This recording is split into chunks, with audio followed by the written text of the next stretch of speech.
Te karakia timatanga, opening karakia.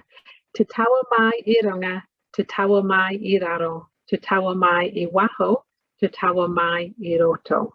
Kia to ai, te mauri tu, te mauri ora, ki te katoa, homie, huie, tai kie.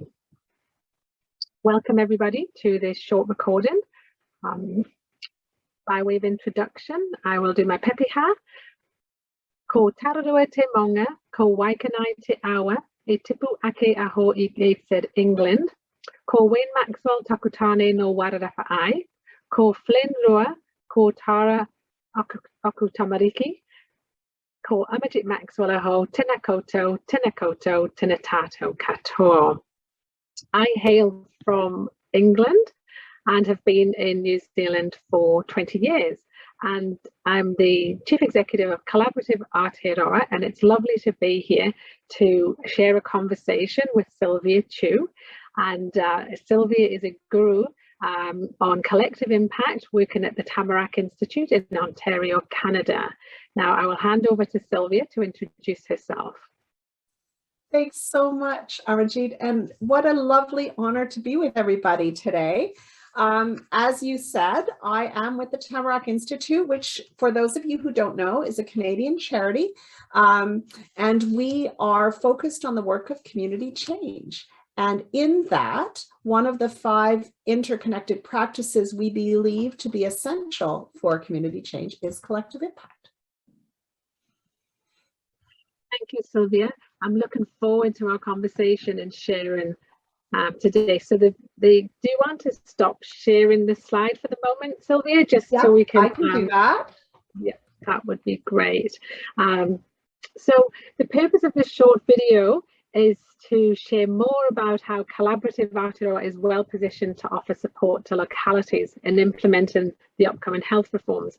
Sylvia will share Tamarack's experience as a field catalyst in supporting community change makers with proven tools and practices, including collective impact, which I know is a real hot topic at the moment in Aotearoa, New Zealand. We will specifically discuss collective action with community, which is Collaborative Aotearoa's tailored approach to collective impact for Aotearoa, New Zealand. So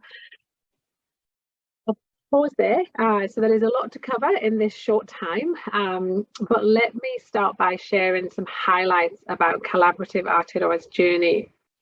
Many of you will know that we started out as Healthcare Home Collaborative back in 2016 with a group of influential leaders from the health sector, realising that the potential of the patient-centred healthcare home model of care for general practice.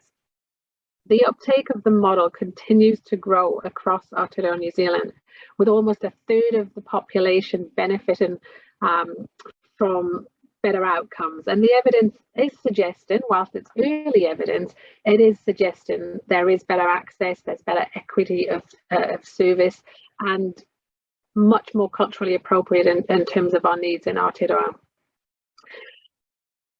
The challenge at the moment, obviously facing primary care being COVID, we've also found that the model with certain aspects of it has absolutely supported in the management of COVID in terms of the here and now. We were very lucky to have Mel Samuels, our lived experience context expert, as we call her, to guide us in this mahi. And you know, this work came about to ensure we were honouring Te Tiriti o Waitangi, and specifically that better access for Māori. And I think we're certainly on a journey to achieving that. So as we moved into digital health support because of the COVID response, we extended our work remit ultimately, and then the health reforms, the current health reforms that are upon us, we recognise that collective impact as an approach would be very much favourable to localities across primary and community care. So it was actually at this point that we evolved to become Collaborative Aotearoa to better reflect the role as a field catalyst for a growing number of models of care, including localities. So using our approach to collaboration, sharing, and importance of lived experience, we became Collaborative Aotearoa at the end of 2021. We have a couple of slides in terms of our vision that Sylvia will share, and really just to give you some insights into our thinking.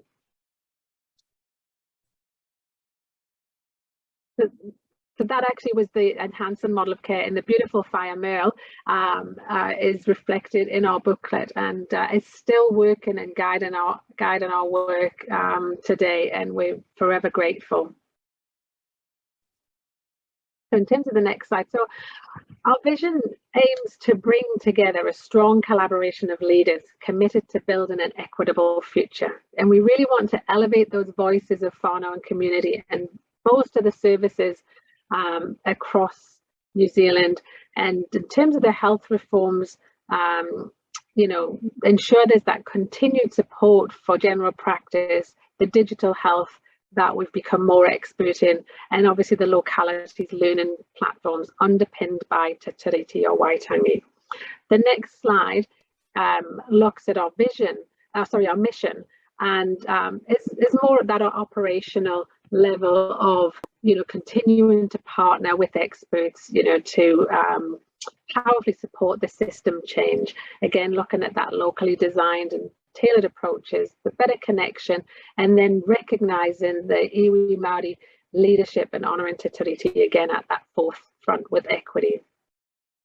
We quickly wanted to touch on the values of Collaborative Aotearoa, which came out of our work of the healthcare home model of care, with Māori leaders actually recognising that we needed to have the model and all of our work underpinned by these strong values that you can see on your screen.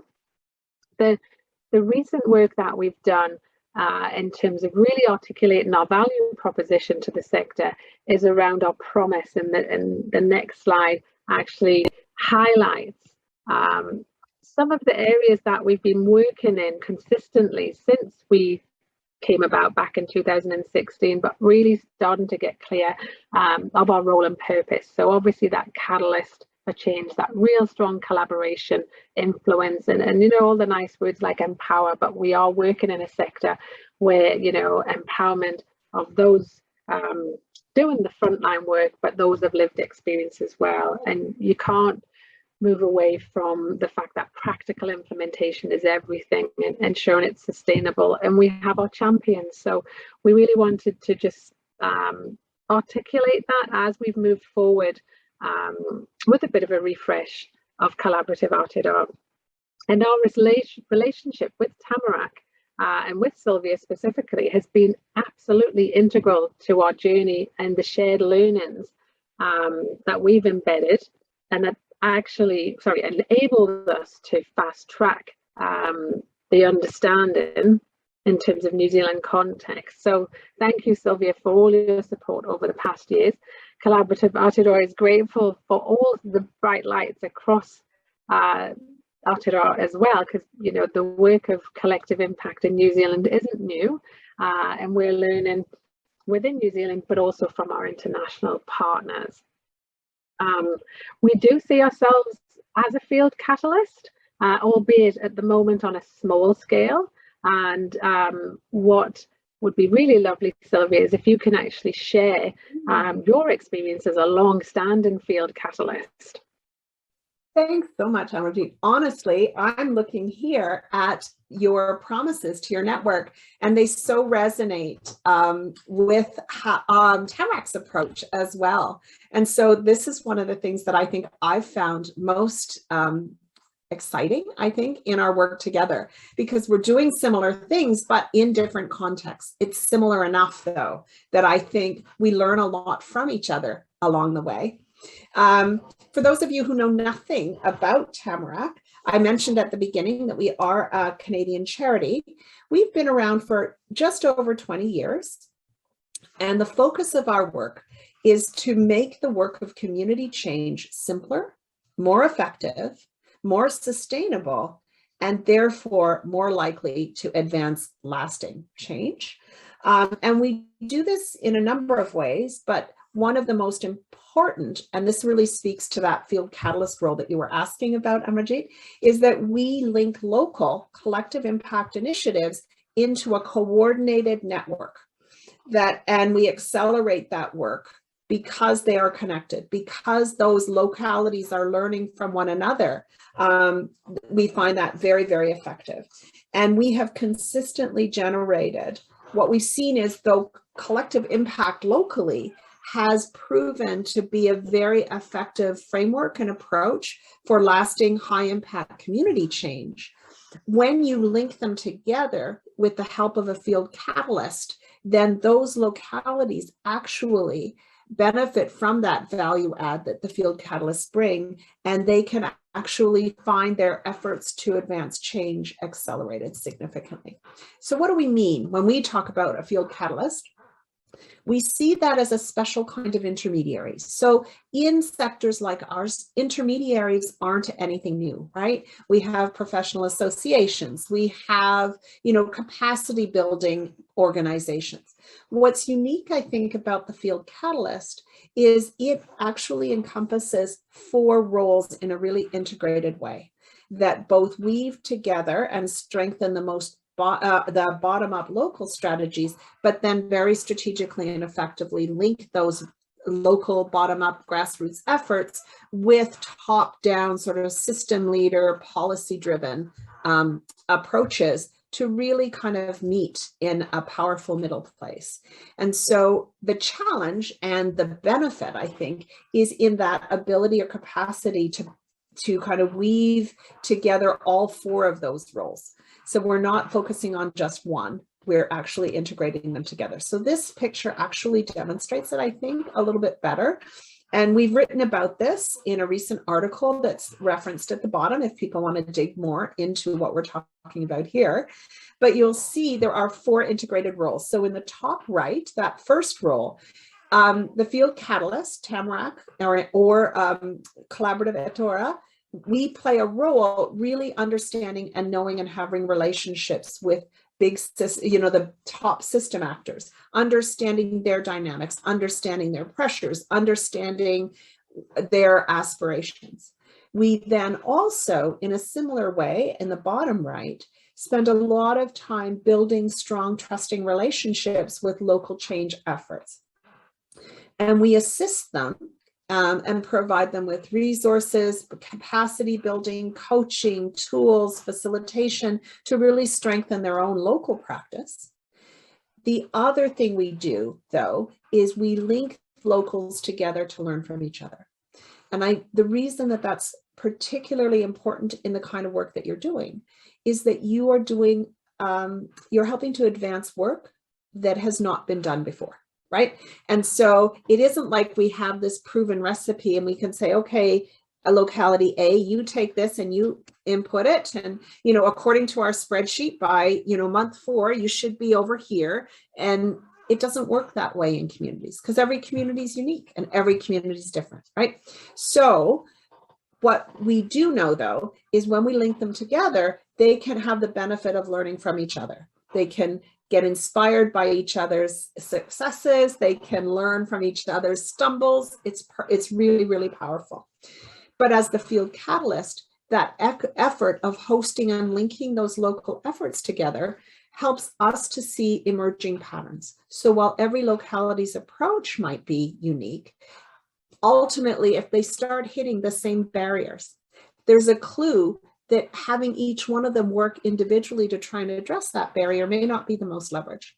And so we can then play a real facilitating role in convening groups of them to do some deep thought about, okay, so what might some workable strategies look like? What have other jurisdictions done when faced with similar barriers? What if we did this? What if we did that? So we work with them to generate some potential solutions to those barriers. And then we link them up in number 4, right back up to those broader system actors. So those, number 2, we've strengthened the capacity of the locals. Number 3, we link them and make their work and their impact more coherent, more visible. And then we help them link better with those top system actors to nudge forward positive change, right? So by linking the policy opportunities with the wisdom of the grassroots. It's a long-winded way of explaining it, but I hope I've sort of captured the essence of what this is. And the last thing I'll say about it is that we've been doing this work for 20 years. And what we've learned, we've captured just the essence of those important roles of the field catalyst and what change looks like as you move it to scale beyond one locality across many. And the last thing I'll say is that while we've been doing this work for a long time, our articulation of it, this notion of a field catalyst, is still very new. So I'm putting it out there in the spirit of thinking in progress. And so if there's questions, if there's thoughts, if there's recommendations, if stuff feels confusing, we welcome that coming right back. And so I guess for me, my question for you is, when you think about those 4 integrated roles, and I can go back so they're there, what and how do you see the work of Collaborative Aotearoa really kind of being mirrored in those 4 roles? This, the theory of this absolutely resonates, and often we can be working in a what sometimes is considered a very common sense approach, but when you put the theory around it, you go, wow, absolutely, we're doing that. So I do feel that Collaborative Aotearoa, whilst on a small scale right now, plays in this intermediary space. So if we go back to our example of healthcare home, from the outset, we did bring many of those system actors, as you would call them in the theory, together, real lead clinicians, lived experience, government policy individuals who, want to see that advancement of primary care and this particular model of general practice. Bringing them together to share their learnings was, front and center in everything that we did. The reason why, the success of it, and it's an opinion of a success, but it's not just my own opinion, is in those strong trust in relationships. So ensuring that across our steering group, across our working groups, across our network, there was real trust and connectedness, what we would actually in New Zealand call whakawhanaungatanga. You start there and then actually you start to achieve more. When you get into that providing that visible, coherent robustness, one of the first things we did with the model was create a model of care requirements to provide that specificity for the sector, not to demand that this is the way forward, but to actually share the common practice that across the leadership group felt would work at the front line. And so we recognized that it isn't a one size fits all, but there were many that wanted, quite an articulation of, well, what does each characteristic of this model actually mean? And so we were able to work with frontline and provide tools, templates, resources, learning from each other to really fast track things. And generally, the resources that sit there open sourced, the feedback we've had is that it might be that it doesn't fit perfectly, but 80% of the content is relevant and 20% is tailored. So that 80-20 rule absolutely applies. The difficult area, I would say, is that sort of nudging the system, being that continued advocate for system change. And that does require, multiple parties, and we'll continue to do that. We'll absolutely continue to do that. And it will take more than Collaborative Aotearoa, but absolutely, I think we do work in this space.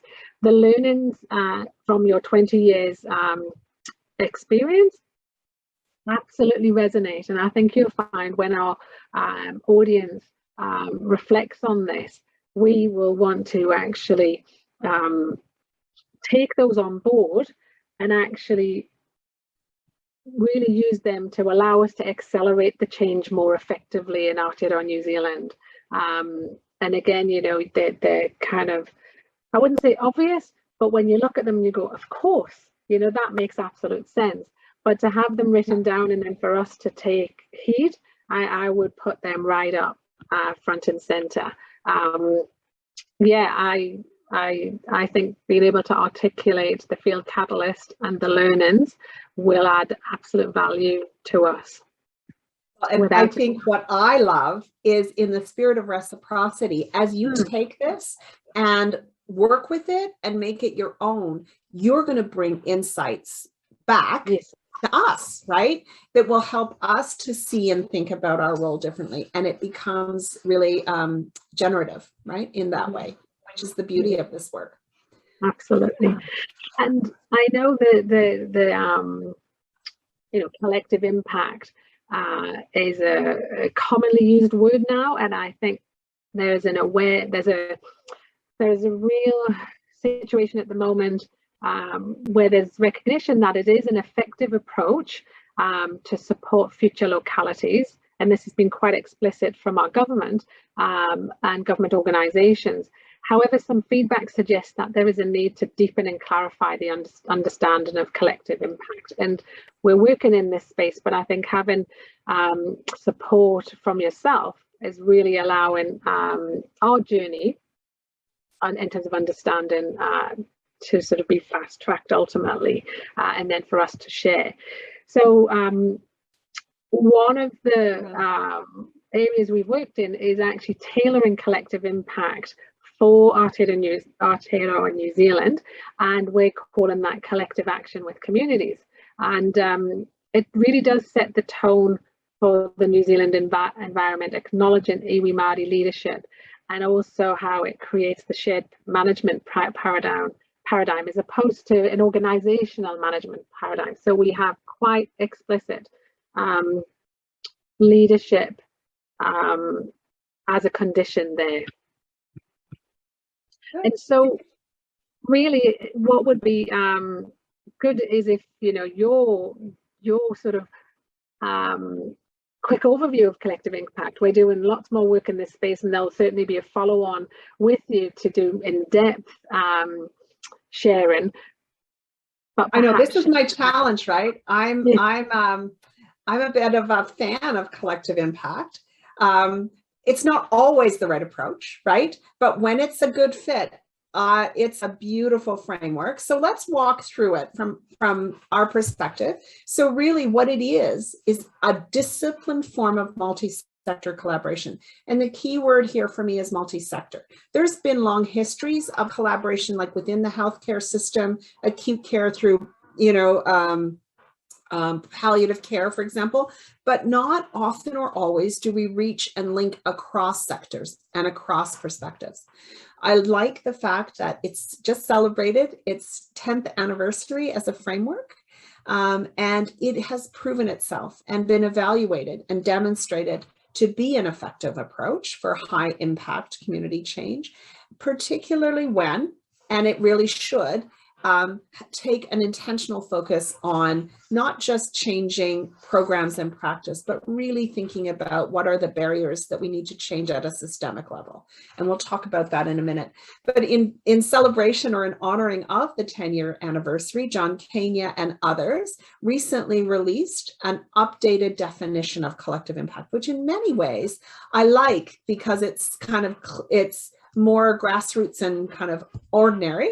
But clean. So collective impact, a network of community members, organizations, and institutions that advance equity by learning together, aligning and integrating their actions, and achieving population and systems level change. Beautiful. So the thing about collective impact, right, is that one of the things that I think makes it effective is that it talks about a set of preconditions and 5 conditions.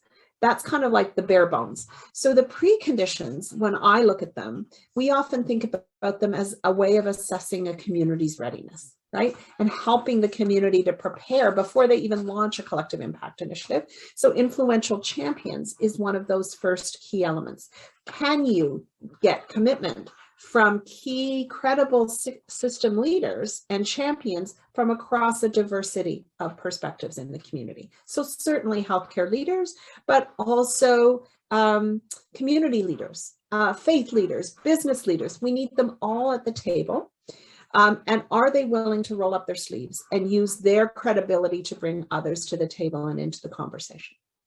Urgency of the issue is really asking those at the table, leading the effort, to do a real kind of pause and a look. How is our issue on the minds and hearts of ordinary people? Are we even there? Do people understand why we think this is so important? Can we help them understand? Because sometimes we need to do some work around that first. We can't take as a given that everybody loves this issue because we do. Adequate resources really speaks to funding. Of course, you can't do this kind of work without funding, but it's way more than funding. So it's in-kind contributions, it's contributions of time, it's contributions of meeting space, it's contribution of knowledge, data, resources. And frankly, every single time a partner puts something into the middle of this mix, they are claiming and starting to share ownership of this work. And that's really, really critical. This is a type of work that no one organization or group owns. It is a shared ownership. And then the last sort of precondition we like to look at is what's the history of this community, specifically as it relates to collaboration. So, you know, because we all know every community is unique, and you spoke a lot about the importance of trust and trust being so foundational to all of this work.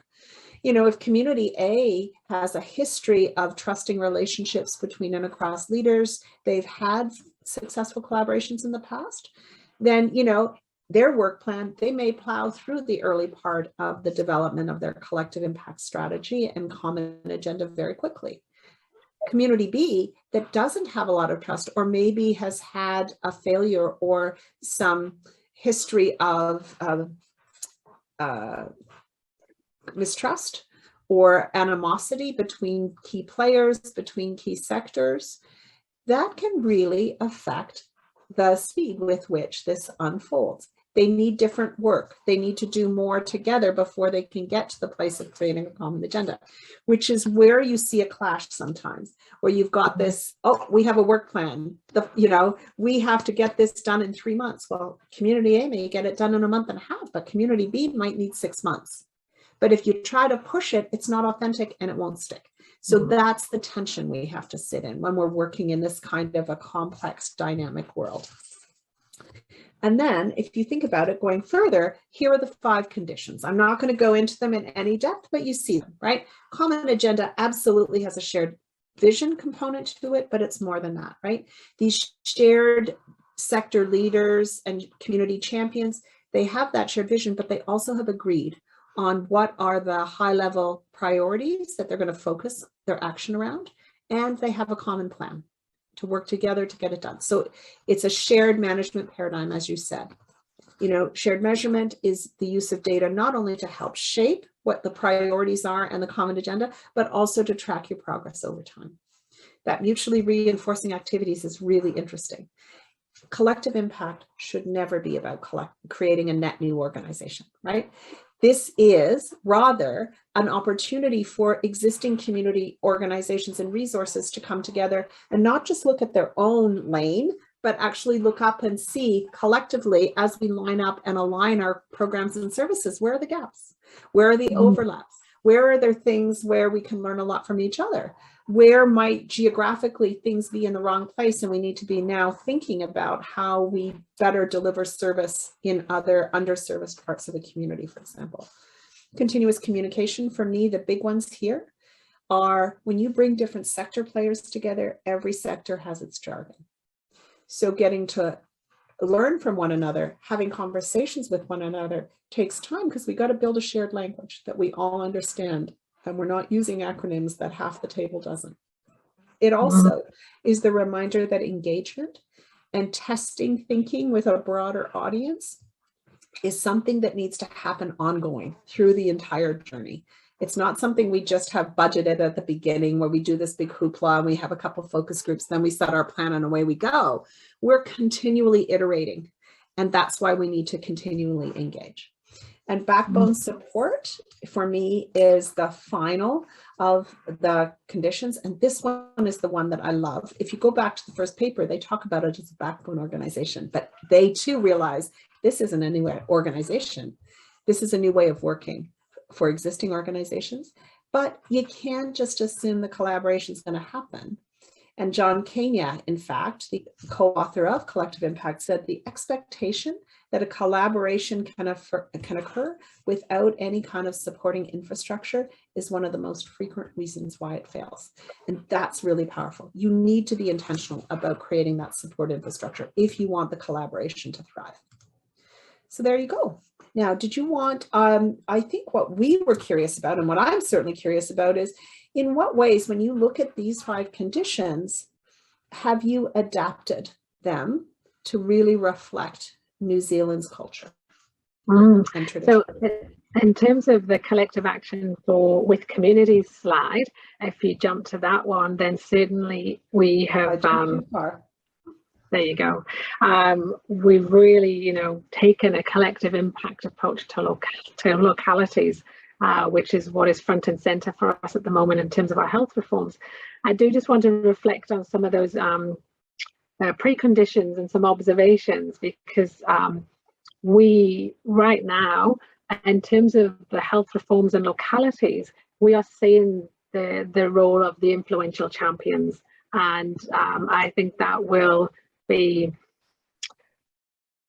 come to the forefront. So I'm very confident that that's what we will have across a locality space, where we'll have iwi Māori leaders, we'll have health, community, lived experience, and really bringing that together.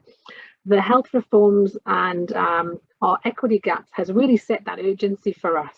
So there's a lot would say it's a long time coming, but we're here, and we're the urgency, that burning platform. In terms of it being resourced, I think there's more hope for the future, given the recognition of the new reforms, the new legislation. We have legislation that has just gone through the House now in terms of Paiora. I think it's the second reading. Where we're seeing some variation, as you would expect, is in those history of relationships, and where communities and regions have put effort into that, we are finding they're able to achieve better outcomes for their communities. And so that's not to say we can't build those relationships going forward and with that real emphasis, but some areas will have a lot more work to do, and some will get straight to it. So those preconditions are absolutely vital, and I think bringing them to the forefront is important. In terms of the conditions, the 5 conditions, how we've adapted is your common agenda, your community aspirations. We've actually used our language. Oops, our language. It's okay. Our language in terms of what matters to whānau and communities, and as simple as that, being able to capture from the grassroots up, same as your condition, what is it and what are the critical shifts that whānau and communities want to see. Obviously, the additional condition, or the additional paradigm we've got in there, is the leadership culture and iwi partnership. So recognizing that in a locality space, iwi Māori and iwi Māori partnership boards, which are part of the legislation, will have quite a powerful role in ensuring that we have equity front and center, and honouring Te Tiriti o Waitangi. That is really important. So having that recognised, I felt, was really important for us. The Rohi activity plan is really your mutually agreed activities, or in 3.0 high leverage. One of our context experts, or lived experience experts, said, well, actually Rohi, which means locality, in the New Zealand context, is really what it's about, bringing together a plan for that particular area based on those aspirations of whānau and community. So same approach. The metrics that matter, we like that language. We'd heard it from, it was an organization in the States that have been doing a lot of health and social data join up, and it resonated with our community groups and our context experts, and we get that measurement and learning absolutely vital in terms of, you know, making sure we're going to fulfill those aspirations. Backbone, as you said, we wanted to add that change and implementation focus, because as a point of difference for collaborative Aotearoa, we're absolutely about change and implementation on the ground, and that backbone support is really the glue that keeps it all moving and together as well. And then continuous engagement, as you've talked about, you know, is vital. It's got to be two-way, it's got to be ongoing.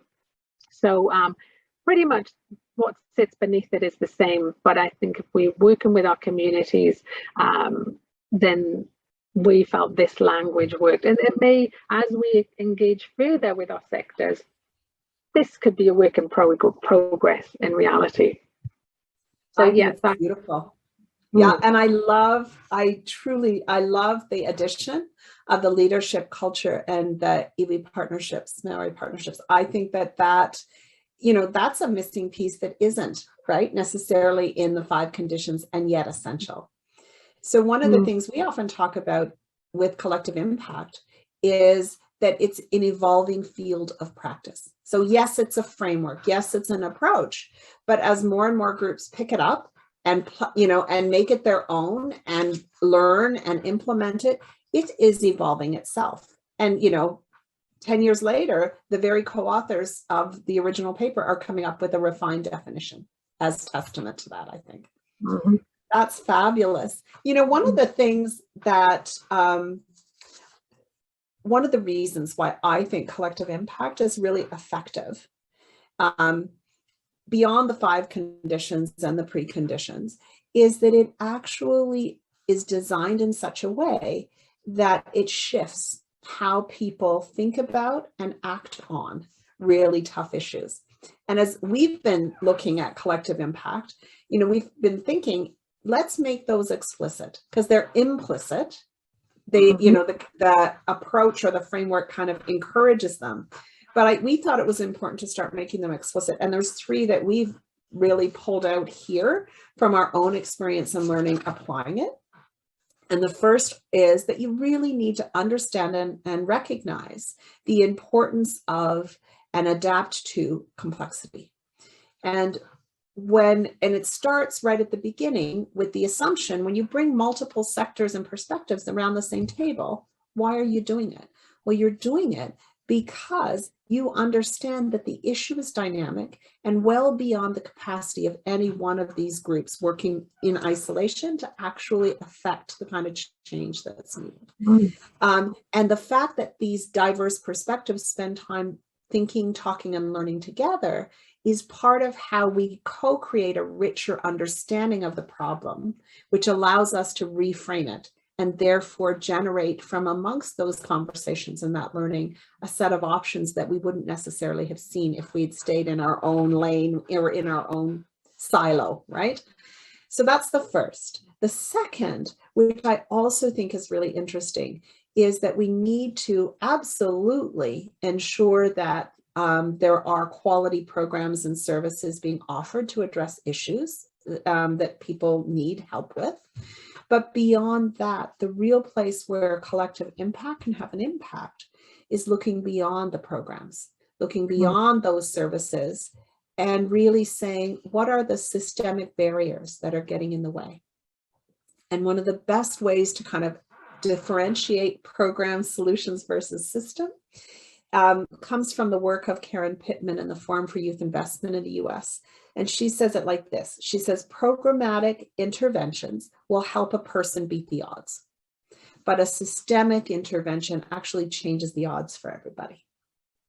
And Tim Drayman from Social Innovation Generation Canada says, really, when you work at the level of systems change, what you're doing is you're shifting the conditions that hold a problem in place. right? We keep working on better programs and getting annoyed that the system doesn't change. And that's not what this is about, right? The collective impact table, because it's distinct and apart from day-to-day organizational work, that's that place, right? Where you have opportunity, I think, to really innovate and think differently and come up with system change strategies.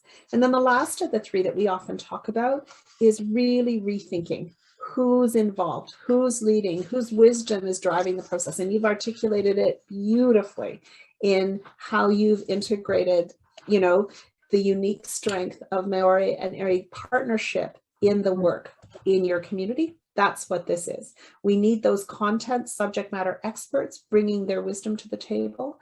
But because we know place matters, we also equally need the wisdom that a lived experience or context expert also brings. And it's the marriage of those two that increases the odds that you're going to end up with a workable solution. So I think it's important to realize this is a different approach. In fact, I will have to say that the best definition I think I ever heard of collective impact is it's the co-created innovation space that leaders create, because 90% of the time they see they've got great organizations delivering good services, and no matter how hard they work, no matter how fast they work, they're still not making enough of a difference given the scope and scale of some of these issues we're trying to address. So if we don't protect a time and a space to think beyond the day-to-day and imagine and test and try new things, nothing's ever going to change. So that, I think, for me is a nice way to think about collective impact.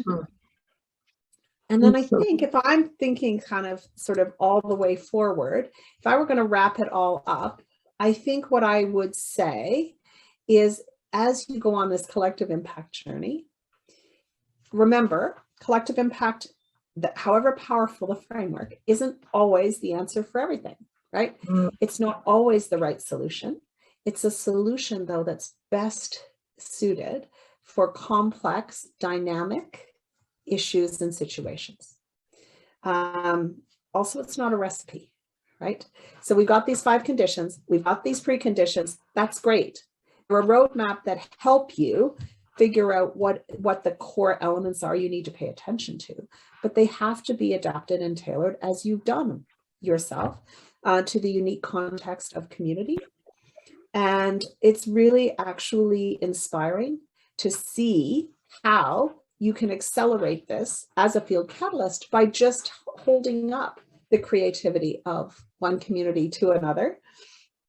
And while I think part of the attraction to collective impact as a framework is it's simple, it's clear, and easy to understand. And it gives you the key ingredients for successful community change, no doubt. But that doesn't necessarily automatically mean that when you go and take this nice, elegant, simple framework and apply it to your specific issue in a particular community, it ain't going to be messy. I can guarantee you it will be messy, right? And not to be afraid of the mess, but we aren't used to it because we're used to applying a proven practice, and that's not what this is. If we knew what the answer was, we would have done it already. This is the realm of, there was someone who said, of safe fail experimentation. This is that space, right, where we're trying new things to augment what we already know. And that's how we're going to find the next paradigm. So with that, from your experience, what pieces of advice would you want to offer in terms of working with this as a framework? Yeah, there's certainly a lot to reflect on there. And yes, before we sort of wrap up, I'd like to kind of share some thoughts around, you know, this is about taking hold of an approach that can be used as we're reimagining the systems and the processes, we want to call those, in terms of our health reforms have actually opened the door to this reimagining of what the future can hold for our communities to deal with the inequities that we know are prevalent. the Paiora legislation in terms of meaning healthy futures. How do we bring that to life? Well, we can bring it to life through our conversations with community and really get that first condition underway around what matters to whānau, and having that real investment up front and do that and do it well, and not be afraid of it, and not be afraid of the mess that it can be in terms of those conversations are difficult, but just building that authenticity in those relationships. The balance of power is a big one for us. We've had traditional contracting approaches, and this really turns everything on its head to provide a balance of power in terms of funder, provider, and those with lived experience. There's a real genuine intent to make that shift, but it's not without its challenges. But I'm an optimist, so bring it on. And then you talk about considering whose eyes are on the problem, moving to that stronger whānau voice, those with the lived experience again, and obviously recognising iwi leadership in terms of te tiriti, and I think that is front and centre again in everything that we're taking forward in these localities. So yes, it is a simple framework, it's elegant, and again, as you say, but not without its complexities. So the last piece of advice that I kind of heard from many of the collective impact forums is that collaboration moves at the speed of trust. So my advice is to work on building those strong, authentic relationships and absolutely invest in it. And that's really what I see will be the first way of paving the way for success going forward. So thank you, Sylvia, for sharing. Really appreciate it. And as I say, our long-standing, relationship over the, has really put us in a good position to be able to support our networks. So in terms of next steps, we will provide obviously details around where you can access information around the collective action with communities approach, but also the standard collective impact and the conditions. We will provide details of the Tamarack Institute's website, and Sylvia has kindly saying by all means reach out. Email address will be there, and so yes, we will this will be an ongoing conversation. Thank you for watching and taking the time to listen, and you will see both Collaborative Aotearoa and Tamarack continuing their journey of learning and sharing. So thank you. It's been a pleasure. Thank you so much.